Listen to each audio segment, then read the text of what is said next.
All right, folks, welcome back to the Happy Podcast. My name is Darry Gibbs. I'm the Happy Coach, and today I'm joined by Katie Power, who is a Kilkenny and Piltown Camogie player, senior level, of course. And she's a four-time All-Star winner and an All-Ireland winner as well. So I'm very excited to get Katie on the podcast. And Katie, thanks so much for coming on, basically.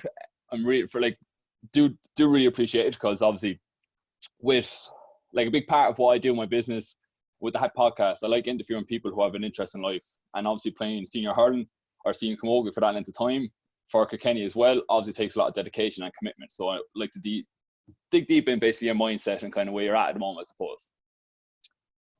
But yeah, we'll just crack into it. Okay, I was doing my kind of research on you, and I found a really good article from 2018, and basically it's the one where you done your photo shoot. Yeah, I think for so, yeah. MC Future. The first one. Yeah. Yeah, that one, yeah. And one thing I took from that I thought was really good is that you mentioned girls, particularly girls, are uneducated in fitness. And could you kind of elaborate a bit more on that and what you mean by that? And you still think it's kind of like that at the moment? It's such a kind of a vague, I suppose, heading, on that article. It's hard to say, like, girls essentially are uneducated. Like, I think there is a lot of people out there that are uneducated, and obviously, like the likes of myself and yourself, we're trying to like educate people properly. And I suppose like social media is such a great platform for the likes of me and you and whoever is trying to build their business, but with that comes a lot of misinformation from other people, and I think that's where I was trying to like not hit digs at people, but I was just trying to delve into that. People are obviously trying to look after their health now, which is great, but there is a lot of misinformation out there, and I know what you mean.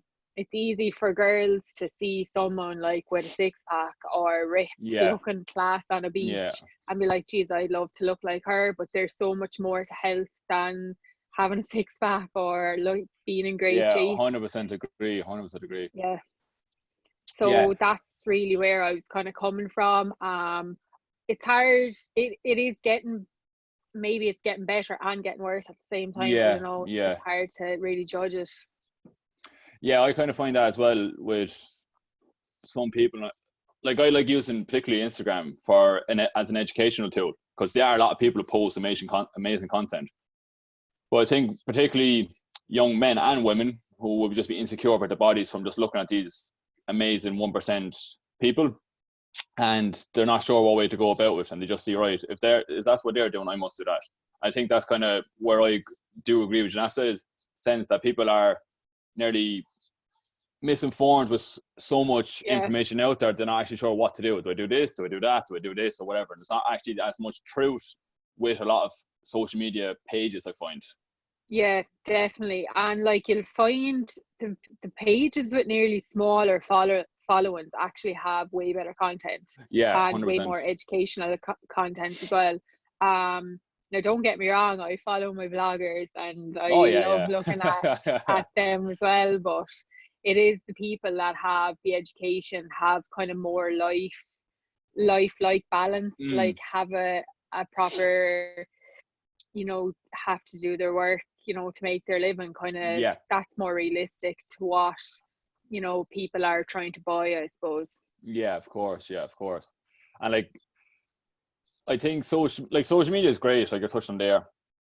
Like, people do post amazing content, but I think if somebody's really insecure, they can just get caught up in the bubble of, geez, I'm not good enough. Because like, that was something that I kind of took away from the article as well. You would have been saying that, oh, I wish I had that, I could have had that. And I think a lot of young men and young women are like that.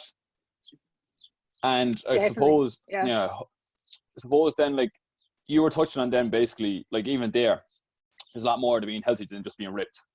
You're touching on, like, don't want to be skinny, you want to be healthy, strong. And that's amazing advice for anyone. Like, with my clients as well, like, health is number one priority, always number one priority, regardless of what you're doing. Like, but do you think social media has a negative impact on young people? Like, we're kind of touching on there, that kind of maybe they get, like, insecure people are getting preyed on by posts or content from other people? Yeah, it definitely does have a negative effect. I think it has a positive effect as well, but like to have that positive effect, those probably more insecure people, I won't even say essentially younger people, because there's a Of lot of course, insecure older people as well. But like it is hard maybe sometimes to find the more educational, the more lifelike people. And it's easier, you know, to look at a bikini girl on a beach, you know. So it does have a negative impact, unfortunately, on that kind of side of things. But we can't do without social media either, you know, for businesses. Exactly, for like, you know, trying to put ourselves out there as well. And what do you do personally then? Like for me, when I was younger, I used to be very, like you're saying, article, I wish I had that. I wish it was like him, for example. And I would have compared myself to a lot of people. How did you get out of that stage of your life, saying I'm actually not going to compare myself to that person anymore and just do my own thing? I don't really know if there was a point, like it is hard, like it's more of a transition, I think, than an actual point. And I suppose you just kind of want to be your own person, like to build yourself more than letting someone else build you up, and like, you know, you've no control over anything then. So yeah, I don't want to be the same as everyone else. I want to be different. Like I want to be me and want to look like me. I don't want to, you know, have the struggle of those insecurities, I suppose. And what, in terms of in the transition, like how did your mindset change, or was there any like external factors or contributors that kind of made you transition from, say, insecure to kind of, suppose, being happy with yourself? Well, I suppose the fact that I play camogie, so like let's just say I want to be a size 6 or be really, really light. Like if I was going down that line, like realistically I wasn't going to make my place on the Kilkenny team, because you need to be strong, you need to be physically fit, you need to be able to hold your own ground. So I'm lucky in the sense that I had sport, that I had my goals of trying to perform with Kilkenny. So that was really it for me as a sports person. Like and just in terms of that goals, like that's something I push massively for my clients, and things like a big part of being happy is having goals. You have something to work towards. What kind of advice would you give somebody who might be in your shoes a few years ago, or not your shoes, say somebody who doesn't play sport, or maybe it's just into the gym, for example? What advice would you give them to be setting goals to kind of get them working towards something? My advice would be just to set really small and simplistic goals first.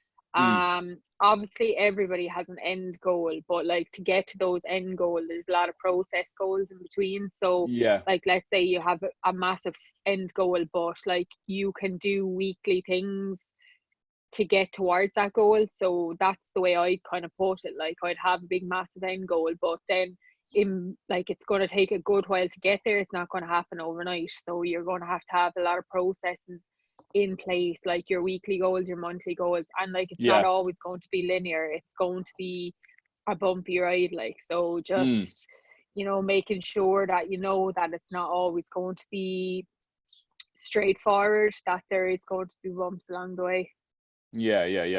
And could you give like an example maybe of a breakdown, say, of an old goal you had, say maybe a couple of years ago, or even recently enough, to just kind of give somebody an example of, right, this is a goal, this is how I broke it down, this is how I achieved it, etc.?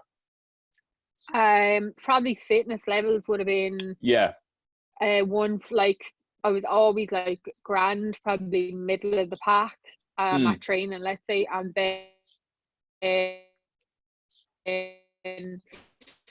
going to be fitter. It's way I know I can. So I want to be in the top group. I want to be like number 1 or number 2, and in the runs in training. So basically, like, that was my end goal, but to get there wasn't going to happen overnight. So just set really small, simplistic goals, as in when I was doing my own training, just to make sure every week, that was all it was, every week, just to do one extra long run. That was it.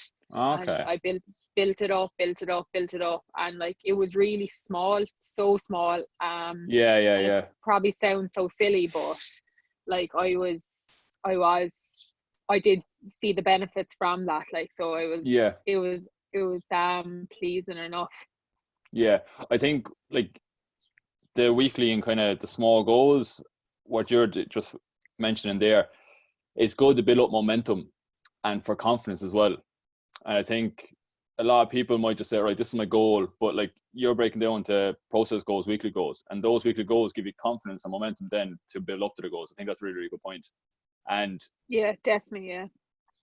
I think even touching on the social media again, when somebody, like, for people listening or watching, when somebody is setting a goal, is individual to you. Like, for example, Katie plays Camogie, you might be into powerlifting, for example, or, you know, you want to lose a stone. Just because somebody you look up to or a friend of yours is doing something particular way, if you're not interested or it's not in line with your values, don't fall into that trap of trying to do a goal. Make sure the goal is aligned with something you're doing. Like, Katie's goal there was orientated towards getting fitter for Camogie, getting herself stronger, faster, fitter, etc. So make it individualized to yourself. But yeah, okay, then obviously you won the All Ireland in 2016. Obviously, massive congratulations. Like, that's a massive achievement. But what I took away from looking up on it was that was your fourth attempt at getting there, or your fourth attempt to do it for the fourth final. How, like, speak about the failures and how did they kind of set you up then for winning it? Yeah, it was like, it feels like a dream, like 2016 now. It feels like it just didn't even happen. Yeah, it's hard to kind of put your finger on it, to be honest. Like, every final, before that and since that, just, it feels so different. And even thinking back on it, like, it's so different. Especially being from Kilkenny, like, it's such a stronghold within hurling and camogie. But like, the fact that before 2016 we actually hadn't won a senior camogie All Ireland in 22 years. Yeah. So it was quite a while. And like, the years previous to that, we obviously were hoping to bridge that gap. But to go back on, like, the failures, I don't know, they can only make you stronger if you let them make you stronger. I suppose, like, someone told me this year, the start of this year, like, coming back the start of this year was really difficult for a lot of the girls, because a lot of us have lost an awful lot now. Like, since 2016 we've lost 3 in a row. So like, someone just said to us at the start of this year, you can either give up or keep trying. And he's like, look, you like, and then the more we thought of it, it was such a simplistic thing. Like, okay, we can keep trying and we might never win one again. Like, hopefully we do. But if we give up now, like, we're never going to know if we would have won one or not. So like, we're young, we're fit, we're healthy. We love playing, like, so just keep going, really. That's it. Yeah, I think that's, like, obviously amazing advice what you have to give them there, just for anyone playing sport. But I think just in life in general, obviously shit hits the fan, stuff happens, you get knocked back, but it is important to keep going forward, even if you don't know, because I think that's kind of a fun part of it too. I'm not really sure what's going to happen, but if we keep going, something good is going to come away eventually.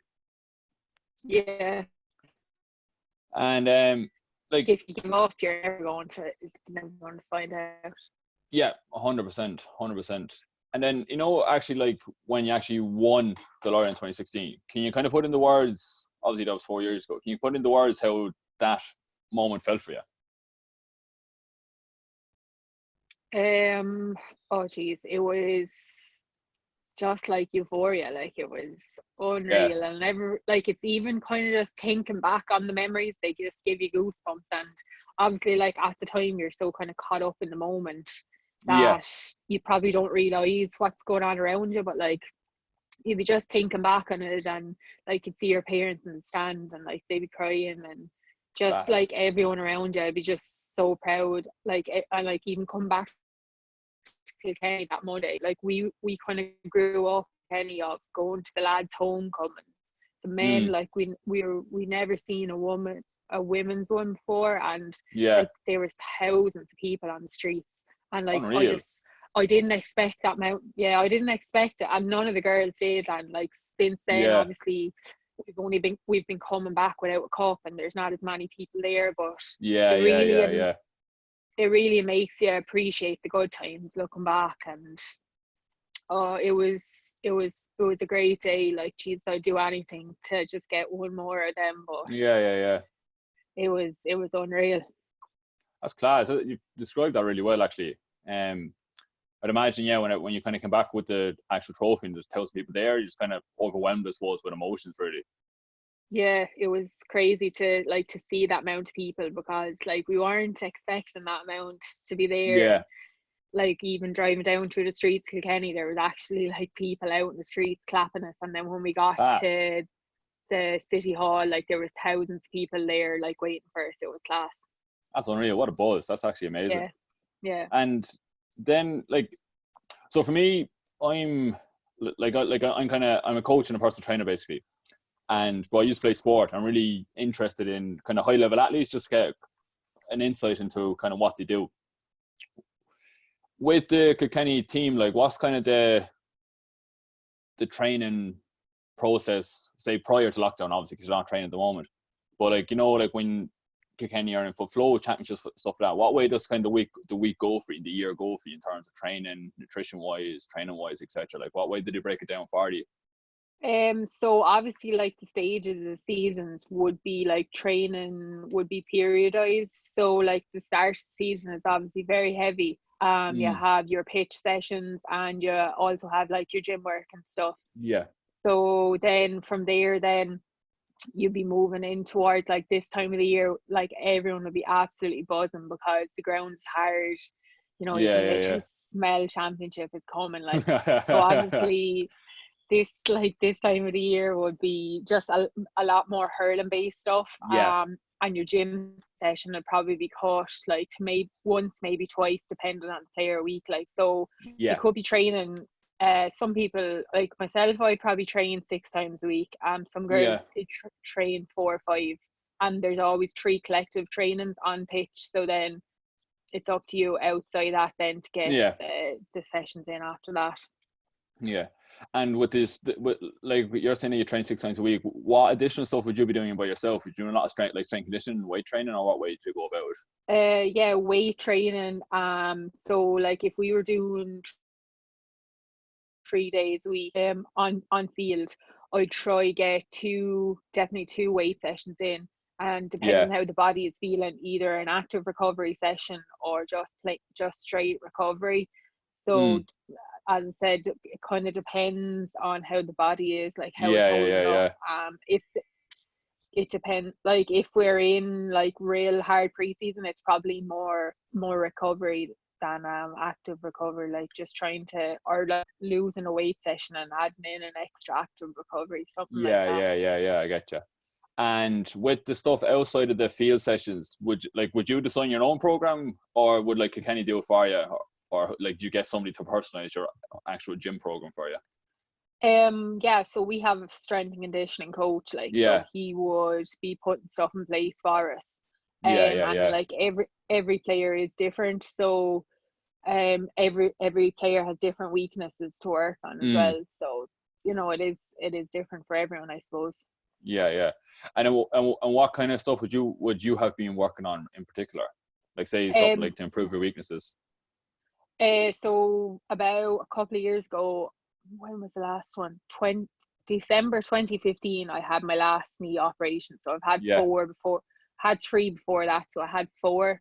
So that's consistent, like prehab. Like I never stop with that, because I know it will get sore, and like there is times where I might have to take, like it might only happen once or twice a year, that I'll just say, look, it's really caught, I can't go on it. So that's really where I'd focus a lot around. And then obviously upper body strength, like it's definitely a weakness, like, so I'd be trying to prioritize that as well.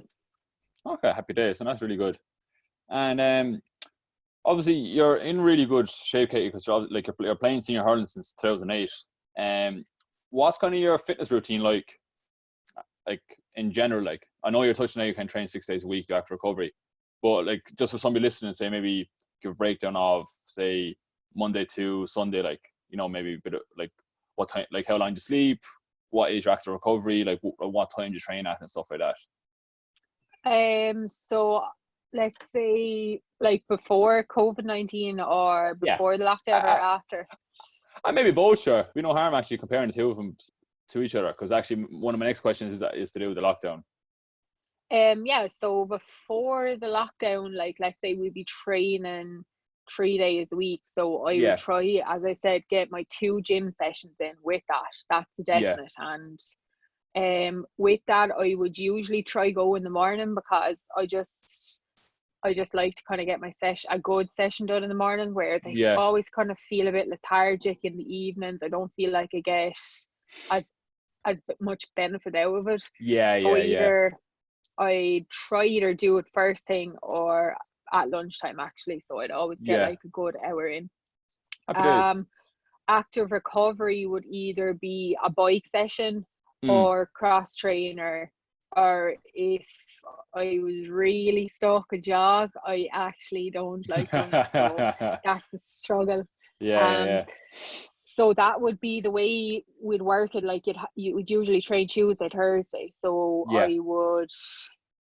I'd train a weight session of Monday, train Tuesday, at some kind of active recovery Wednesday, train Thursday. Usually try to take Friday off, and then we train Saturday, and I always try to take a Sunday off. Perfect. And like, Sunday is like the day we just do absolutely nothing, basically. I don't know, maybe it's just an Irish thing, but I just love having a Sunday off. Like, I know I'm kind of saying my own training. I always take Sunday off religiously. Well, I might do something like a conditioning session, like, but I do first thing in the morning. I kind of have the days myself. I do think maybe the roast dinner part or something, like you kind of get used to it. I know. And then, like, obviously, like, you're playing since 2008, right? Like, that's 12 years ago. In terms of like the dedication and mental toughness that requires to be playing at that level for so long, can you give us like some, like, how do you work on your mindset, and how would you maybe compare yourself? How would you compare your mindset to maybe a couple of years ago, and how strong it is now? Like mindset is unreal. Like, I think it's really only like the last, being truthful, like the last, I won't even say a year, because I've only been really trying to do it properly like the last 6 months. And trying to work on it, and it's so difficult. But like playing with 12 years, like, it doesn't feel like that. I can't believe it's that long. But like it just is what it is. Like in Kilkenny, it's, without sounding corny, like, you literally love, like, it's your dream since you're a small girl or a small boy, and to get that opportunity is massive. Like, so someone like, there's a man, a really well-known man in Kilkenny, and he told me when I was only about 18 or 19, he was like, it's not a sacrifice to play for Kilkenny, it's a privilege to wear the black and amber. And that's that an excellent way of looking at it. He's like, the way he said it, that always stuck with me, always. Like, it's we were there, and there was definitely another 30 or 40 people that they were there that day, and for just some reason that stuck with me, and the rest of those people, maybe they forgot it, but that's really what stuck with me anyway. That's class advice, because I know for myself when I was younger, I would have been good, like, all right, like, but I kind of went off the rails, basically started drinking. But I felt like if I had some guidance, I definitely maybe would have stuck it out. And do you think that's maybe something that's lacking for young people, actually having, like, getting good guidance from adults or the players to help them push on and actually stay committed to sport? Because teenagers are, you know, they do drop out of sport a lot. Yeah, there is a high dropout rate. Like it kind of depends on your circles, and like to be honest, like my family would be a huge guidance to me, like without them even knowing. So like my parents would have done so much for me and my brothers when we were small, and like they still do. And like my brothers are so highly invested in GAA as well. So like it's hard. Like obviously you'd be trying to encourage younger people and like within your club and stuff, but I think a lot of it comes from like your family surroundings, your friends surroundings, and obviously like that has a knock-on effect then down through the years and stuff. But yeah, they'd be the main ones for me anyway. And like I'm always preaching about that, keep your circle small and have good people around you. And what you're saying there, you've had amazing people around you. I think it's just really important to have good people in your life, because you kind of end up, getting their traits. And if you have something negative in your life, I'd imagine like if you're a mother and father wanting supporting you as much, you mightn't be where you are now today. Definitely not, no. Like, and they were never even pushy. Like it was like they didn't even really probably do much or say much, but it was just what they done, and like they'd literally lug us around the country. Like, so they were never there. If you had a bad game, they'd never give out to you. If you had a good game, they'd never blow you off either. Like, there was no such thing as the big head in this house anyway. So it was just though. Like, it's good, and there's no point in getting carried away with yourself, I suppose. But it's about having good people around you, like, and just keeping those positive vibes going, really. Like, 100%, no point 100%. in negativity. Yeah, absolutely. And just to jump back a little bit ago about terms of mindset, just saying you're kind of working on it the last kind of 6 months or so. How come you're finding it so difficult, and like what kind of mind shift are you after having? Just like the consistency of it, like, like it's so, like, everyone has bad days, but like I think people out there might see, let's just say me or you, like they'd be like, oh, they'd never have a bad day, like they're all in good form, or like I think then, like, I'm definitely it's not like I'm trying, I have so much gratitude for the people around me, and like where I am, but I think sometimes when I'm having those bad days, like just trying to write that down and like seeing it on paper then, but I'm just kind of finding the consistency of it. I won't say hard, but it's just hard to kind of get the rhythm of it, like, so like 100%. I think it has a huge, it definitely has a huge impact within everybody, but it's just trying to be kind of more aware of our mindsets as well. Yeah, definitely. Yeah, self-awareness is so important. And you're in touch in terms of like writing it down. Like, would you write down your thoughts, say, every day, or just when you're having a bad day, or what way would you go about it? More so like if I was just having a bad day. I think, like, for me anyway, at the moment, I think if I wrote it down every day, it'd get kind of monotonous, and I wouldn't actually, I'd be like, oh sure, I don't even care about that then. So I just trying to use it, like, if I was having a bad day, like just writing down, like, there is so much to be grateful for. So just use it that way. And would you write? Would you do gratitude every day, like? No, not every day at the moment. Like, it just depends, to be honest. I'm trying to use it more consistently. And at the moment I definitely am with the hand trying to be more grateful, but so just trying to be more consistent. Like, I don't have a daily basis routine. I'm probably trying to look at bringing that in, but it's just trying to do it my way instead of copying someone else's, if that makes sense. 100%, absolutely. And like, you're kind of touching on there, like 6 months ago, like, did like, for me, kind of how I started kind of getting my mindset, kind of had a bit, I won't say traumatic, but get your shit together moment, basically. And I like kind of delving deep into my own mindset, and I started counseling recently, just kind of for personal development side of it. Like, was there like an actual trigger that goes, you know what, I need to change, or there's, you know, did Kilkenny start getting in, you know, maybe some counseling services for everybody to kind of work on the minds, or how did that kind of happen? I won't say there was like a trigger stage, because I don't feel like there was. Yeah, we do have those services with Kilkenny. But it was just basically me trying to kind of like better myself, and 100%. I knew by trying to do that it would help, and you know, not even like in sporting terms, but just in life terms. I knew that like that is there an area to be worked on, definitely. Happy days. That's a really good answer. And I suppose then, like, I don't, like, usually at the end of every podcast I kind of do a Q&A from people who would ask me questions, and obviously you're touching on the hand there.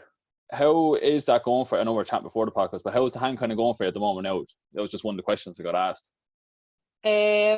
Well, I had another surgery last week. Today is Thursday, yeah.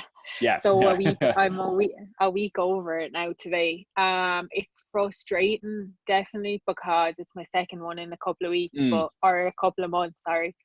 And I was just about there before the last one. But the only thing that's keeping me sane is there's literally nothing happening at the moment. I don't feel like I'm missing any trainings or I'm missing any matches or anything. So I'm trying to use that as a positive thought instead of using just being negative about things. Definitely. So it's not ideal, definitely not, and it's very frustrating, but it is what it is. So I just have to go with it now. 100%. And how so in terms of, this is actually a really good question, do you feel women's sport gets the support or funding that it should? No, but I think, again, me trying to be positive, it definitely doesn't. With the 20 by 20 campaign, they started that up 2 or 3 years ago for more attendances, for basically by the year 2020, which we're in now, that like there'd be 20% more of attendances would be upped, like participation would be up, things like that. So I definitely think we're on an upward curve, which is great, you know. That's fantastic. And that's definitely a positive thing. I think there can be still an awful lot. There is an awful long way still to go. Like, we're not treated as equals, really. But I think it is getting there. So hopefully it can still keep going forward. Yeah, definitely. Yeah, and just touch on the equals. Then another question come in. How do you deal with the difference in how men and women sports are supported? So I suppose kind of similar enough to that, like. Yeah. I just don't really focus on it, to be honest, because it's out of my control, like that. Like, exactly. I can't control any of that. I can only control myself and Camogie, like, so. Yeah. It doesn't really. It annoys me sometimes, like it does, but again, I don't actually focus on it that much. I don't delve into it really. Yeah, you've answered Athlete perfectly, like, because I think people listening take advice from that. If it's not in control, don't fucking worry about it. I think people just get absolutely overwhelmed with shit that they can't even control, and then they're going crazy. Like, you answered that absolutely spot on. Like, it's not my control. I can't care about it. Perfect answer. And I suppose then, last question, Katie. How do you stay motivated during the lockdown? Like, I think a lot of people, it's kind of a tough question, because a lot of people rely on motivation just to be like, oh, like, I need to work out or whatever. But like, motivation isn't always there for everyone, and it's completely normal to not be motivated to work out. Like, don't beat yourself up over that. Like, it's human nature. So personally, for me, I just like working out. I like being as positive as I can. I love eating healthy. I love just feeling good. So I won't say that's my motivation, because I just always well, I won't say always, like 90% of the time, I want to be like that. And it's not, and like what one advice I would say to people is, if you do have a bad day, like, do not beat yourself up. Like, it's not the end of the world. It doesn't matter if you didn't do that HIIT session or that Zoom class. It doesn't matter if you had a bar of chocolate. Like, just start again the next day. You know, the world isn't going to end. Like, so, you know, just give yourself a break, really. Yeah. And I think, just for everyone listening, I think what we're speaking about at the start, set yourself a goal. Like, Katie's absolutely ridiculously disciplined, and working out was just a pleasure for her rather than a chore, for where a lot of people think like that. I think it is so important to have a routine, be structured. Like what Katie's referenced there, she knows when he's training, she knows when he's active recovery, she knows when he's resting. So she has a clear indication, and she's very clear on what she wants to do with her training, etc. So for the people listening, get in a routine, right? I'm going to train at Monday, Wednesday, Friday, 9 o'clock in the morning, right? You have to do them. I think, Katie, like, you're training the exact same time. Well, I was maybe locked in, might be different, but prior to that, training the same time, active recovery same time, usually lunchtime in the morning. She has a structure in what she's doing. So it's a lot easier. When you have a routine, it's a lot easier to get going, because motivation comes and goes. Discipline's going to stay there forever. So if you are disciplined like Katie, it's going to be a lot easier for you. Yeah, definitely. It's just creating those habits for yourself. And just, I'm a creature of habit, so I like routine. Yeah, 100%. But Jen, Katie, I appreciate you so much for coming on to the podcast. It's an absolute pleasure having you. For the people listening or watching it, I should say this as a starter, I forgot. If you won't mind just taking a screenshot of this Spotify, YouTube, iTunes, whatever, and put as your story and tag myself and Katie, and just let us know what valuable points you took from it, and give us a bit of feedback on it. That'd be really, really appreciated. But folks, thank you so much for that, and over and out. Perfect.